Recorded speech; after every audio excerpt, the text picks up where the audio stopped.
nama saya Doris Adiputra, NIM 1912211006. Perkenalkan, nama saya Andriansyah Pratama, NIM 1912211009.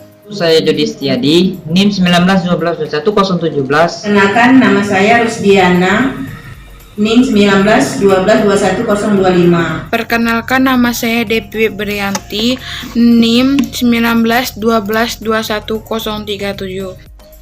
Baiklah, pada kesempatan kali ini kami akan menyampaikan presentasi tentang analisis biaya, volume, dan laba.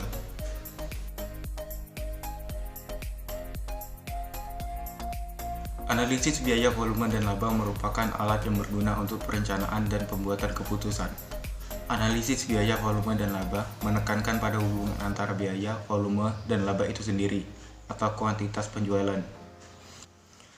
Analisis biaya, volume, dan laba atau analisis BVL juga merupakan alat yang berguna untuk mengidentifikasikan permasalahan yang berhubungan dengan perencanaan penjualan dan membantu perusahaan dalam memecahkan permasalahan tersebut. Analisis BVL juga dapat digunakan untuk membantu memecahkan masalah penting lainnya, misalnya tentang perencanaan jumlah unit produk yang seharusnya dijual agar perusahaan mencapai titik impas atau break-even point, perhitungan dampak penurunan biaya tetap terhadap titik impas, dan perhitungan dampak kenaikan harga jual terhadap laba. Pemahaman mengenai aplikasi konsep biaya, volume, dan laba dapat digunakan oleh manajemen sebagai dasar untuk merencanakan komposisi tingkat volume, biaya, dan laba yang menentukan. Sebagai komponen yang saling berhubungan, komposisinya harus berada pada titik yang optimal. Studi mengenai hubungan antara pendapatan, biaya, volume, dan laba dikenal sebagai analisis hubungan biaya, volume, dan laba. Adapun hal yang menjadi elemen utama dalam analisis biaya, volume, dan laba, di antaranya harga jual produk, volume penjualan atau tingkat aktivitas, biaya variabel per unit, total biaya tetap, dan komposisi dari kombinasi produk terjual. B. Dasar analisis biaya, volume, dan laba.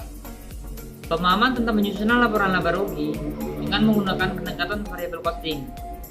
Pendekatan ini menghasilkan suatu model laporan laba rugi di mana biaya diklasifikasikan menurut perilakunya.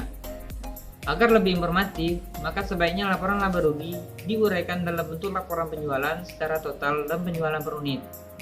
Selain itu juga diperlukan hasil analisis verifikasi yang menunjukkan persentase biaya, variabel, dan risiko margin kontribusi dari nilai penjualan.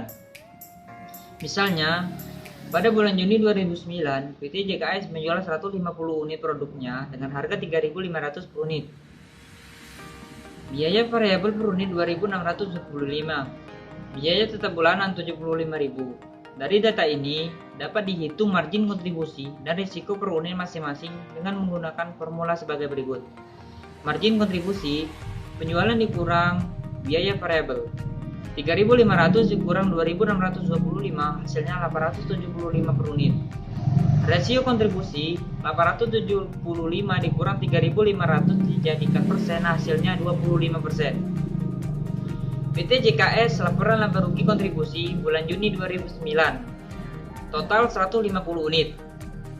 Penjualan 525.000, 3.500%, hasilnya 100.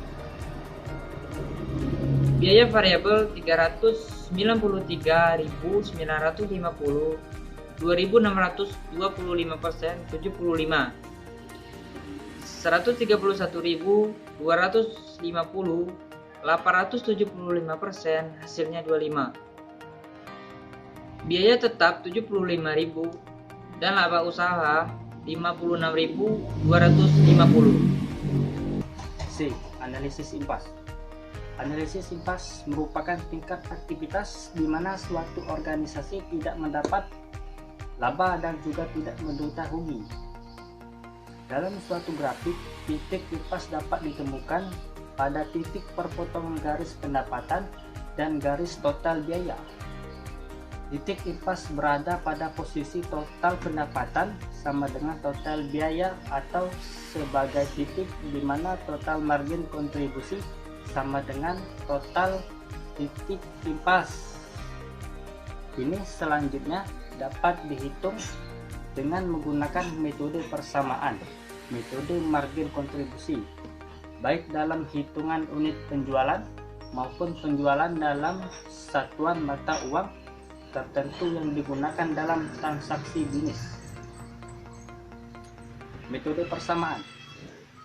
Penjualan biaya variabel biaya tetap laba atau penjualan biaya variabel biaya tetap laba.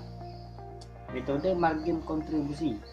Impas dalam unit sama dengan biaya tetap margin kontribusi per unit. B. Analisis target laba. Analisis target dalam aplikasi hubungan biaya volume pada dasarnya sama dengan analisis impas. Perbedaannya hanya terletak pada jumlah laba yang diperhitungkan dalam formulanya. Dalam perhitungan titik impas tertegak laba sama dengan 0. Sementara dalam analisis target laba seperti yang dimaksud di atas, jumlah laba yang diperhitungkan dalam formulanya disesuaikan dengan jumlah laba yang diinginkan. Biasanya akan lebih besar. E. Margin keamanan. Margin keamanan atau margin of safety merupakan kelebihan penjualan yang dianggarkan dan direalisasikan atas titik impas. Hasil perhitungannya menunjukkan jumlah seberapa besar penjualan dan turun hingga sampai pada titik impas. Perhitungannya dapat dinyatakan dalam unit satuan uang atau persentase.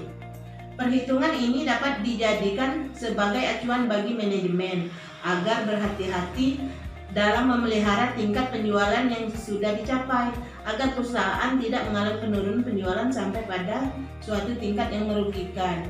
Untuk rumus margin keamanan adalah margin keamanan sama dengan total penjualan dikurangi titik impas. F. Pemilihan struktur biaya. 1. Leverage operasi.